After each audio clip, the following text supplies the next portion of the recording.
samaynta ciidamo kayda iyo samaynta ciidamada cirka Somaliland mulkiyadeeda cid baa iskale lama wada laha cid leh waa annagoo isaa qabaale annagoo isaa qabaale waxay ka yihiin waxa weeyaan deegaan baan wadanahay haddaan wanaagaygu deeqweydo colaadayada aan waan kala adkaanayna xabad baan ku kala shalayna xabad baan ku kala adkaan sitoo safarta ugu fiiqdad kanaad sheegay waxa weeyaan dhammaan inta aan isaaq ahayn Somaliland la degan war waxaan leeyahay isaaq baan la yiraahdaa annaga ninkii walooba cirka soo dibay aqoonsi barigaani mid walid ha samatar aqoonsigii buu sidaa soo dhaweeyay aqoonsi kidding aqoonsi Somaliland u soo socda ma jiro hear this aqoonsi maanta caawa halkaan joognaa aqoonsi Somaliland u soo socda ma jiro why because maynaan kasbantay hawsheedii maynaan gelin waa ciyaarda sheekadaynu haynay 33 sanadood war degdega xukuumadda federaalka ee Soomaaliya ayaa qorsheynaysa ugu dambeyntii inay qaado weerar halis ku ah ee Somaliland iyadoona ay sheegtay in ay weerar doonto islamarkaana ay si rasmi ah ugu duuli doonto Somaliland halkaas oo dawladda Soomaaliya ay ku sheegtay in fargelin ay ku sameysay Israa'iil muddooyinkii dambe ayay dawladda Soomaaliya ay waday dhaqdhaqaaqyo culus islamarkaana ay ku sameeysay xiriir caalami ah ugu horeyso ee dalka Turkiga kaasoo ay kala hadashay arrimaha ugu muhiimsan ee geeska Afrika iyo sida laga yeeli lahaa arinta Somaliland ee Yahuudda halkaasi timid arrimo cusub ayaa ka soo kordhay iyadoo dhinaca kalena la sheegay in dawladda Soomaaliya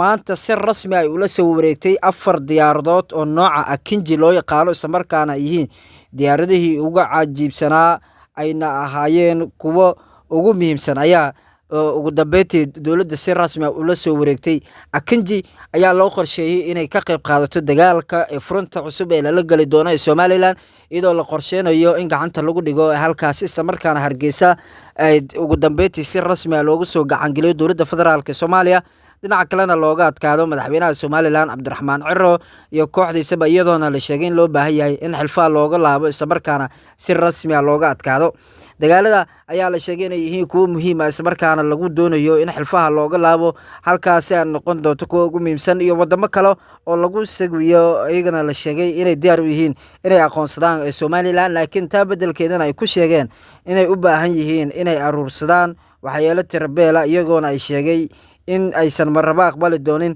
in halkaasi ay iska ahaato yacni wadan iska iyagu aqoonsaday oo kaliya laakiin ay u baahan yihiin bedelkii ay ku aqoonsan lahaayeen ee wadanka yari ay isku sheegeen inay yihiin mid ka madax banaan ee Soomaaliya waxay xuseen in loo baahan yahay haddii aqoonsanayaan diyaar u tahay beesha caalamka laakiin ay iska soo dhax saaraan damaanad rasmi ah iyo qof ku matali doono haddii oo ballanka ay ka baxaan soo dhow daawad haddaan ugu cusub tahay nagu soo biir like day subscribe day channelka si share garay asxaabtaada si gaarsii mahadsanid aynu guda galnoon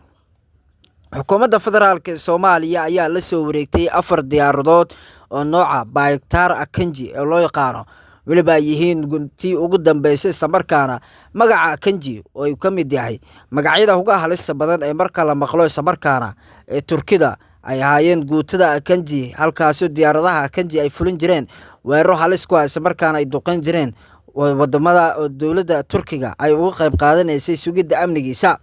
iyadoo imika Soomaaliya ay si rasmi ah ula soo wareegtay muddooyinkii dambana al-shabaab ay ku duqeynaysay ee dalka Turkiga ay ugu kaalmeynaysay dawladda Soomaaliya diyaaradaha loo yaqaano Akinji waa nooc halis ku ah isla markaana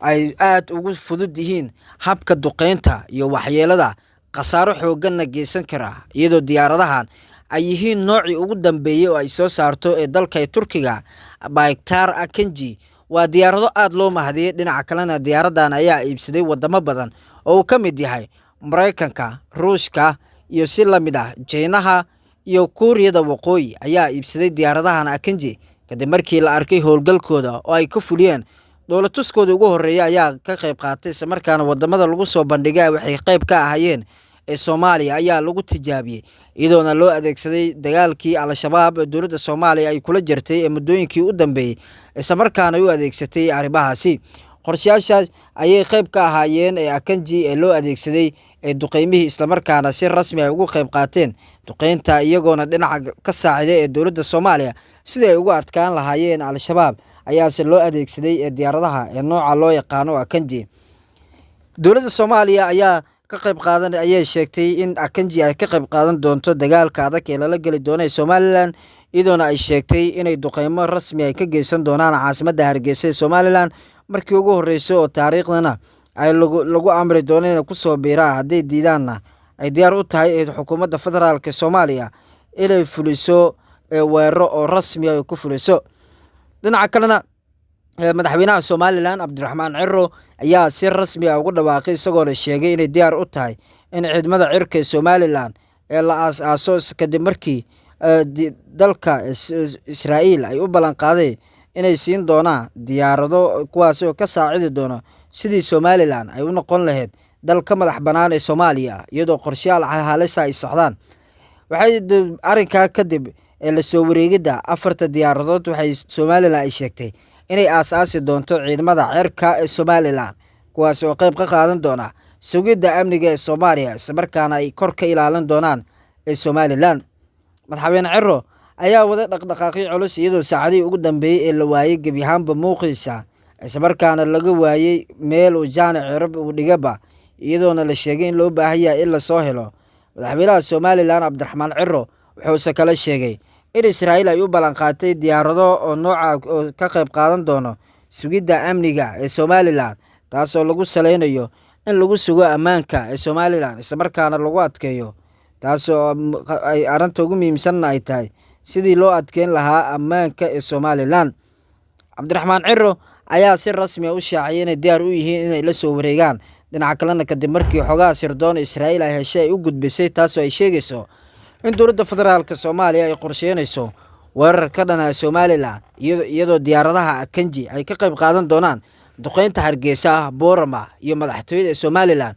kuwaas oo sheegi doona marka hore in Cabdiraxmaan Ciro oo si rasmi ah isku dhiibo haddii uu diidana ay diyaaradaha Akanji loo yaqaano waa noocii ugu dambeeyay ee diyaaradaha Turkiga ay ka mid tahay Bayraktar Akanji ay duqeyn rasmi ah ka geysan doonaan madaxtooyada Somaliland. qorshahan ayaa midka ugu muhiimsan isla markaana ay qorsheynayso ee dowladda Soomaaliya iyadoo intaasi kadib markii diyaaradaha ay la soo wareegeen dalka Turkiga madaxweynaha Somaliland Cabdiraxmaan Ciro ayaa si rasmi ah u shaaciyay in Somaliland ay yeelan doonto ciidamada cirka ee Somaliland kuwaas oo ka qayb qaadan doona sugidda amniga. dhinaca kalena Ciro ayaa rajeynaya in Laascaanood oo dib ugu soo cesho isla markaana uu beesha dhulbahaanti oo la dulmaro duqeyn iyo baabi'in iyagoona ay weli ay u aqoonsan tahay Somaliland ay Laascaanood inay tahay degmo ka tirsan Soomaaliya.